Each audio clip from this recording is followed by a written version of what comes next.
She didn't ask to be a monster. She asked for protection, and a god turned her into a weapon instead.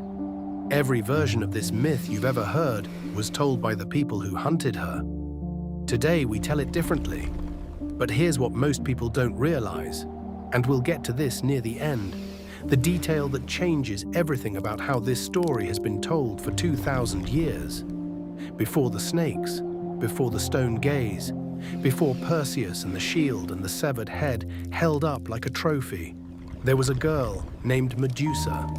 She was a priestess of Athena, one of the most sacred roles a mortal woman could hold in ancient Greece. A vow of celibacy, a life of ritual and devotion, a promise made not just to a goddess, but to yourself. This was not a burden for Medusa, it was a calling, and she was beautiful. Not beautiful as a warning, not as a flaw waiting to be punished. She was simply, genuinely, quietly beautiful. And she was faithful. That faithfulness is what made her a target. Poseidon, god of the sea, brother of Zeus, one of the most powerful forces in the Greek pantheon. He saw her inside Athena's temple, and he decided he wanted her.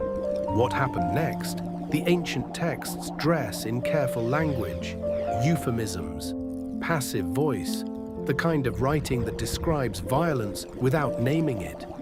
We will not use that language here. Poseidon violated her in Athena's own temple, on sacred ground, in the one place in the world where she should have been completely safe.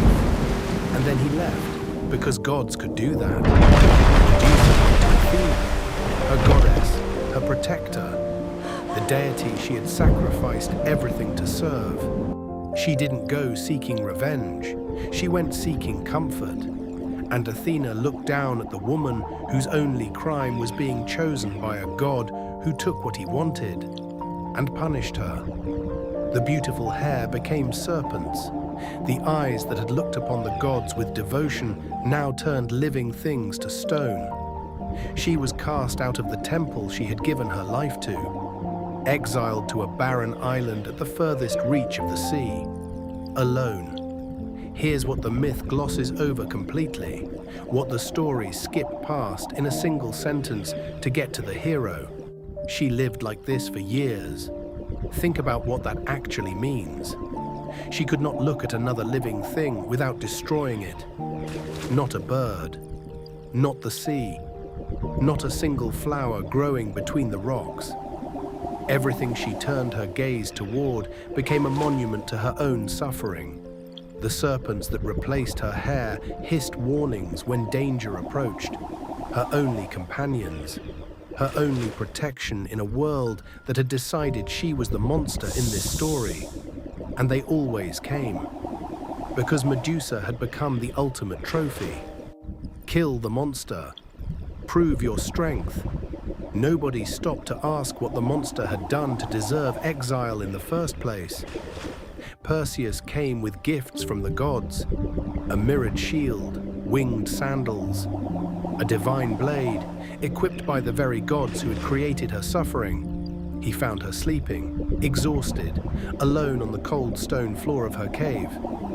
She didn't fight back, like a woman who had been failed by every divine force she ever trusted, and had simply run out of reasons to believe escape was ever truly possible.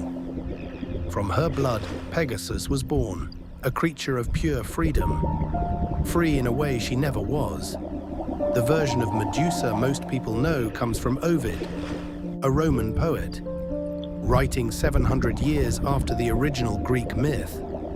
Ovid reshaped myths to fit Roman morality, Roman ideas about women, about punishment. The earlier Greek accounts suggest something different, that the transformation was meant as protection, a way to make Medusa untouchable, too dangerous for any man or god to violate again.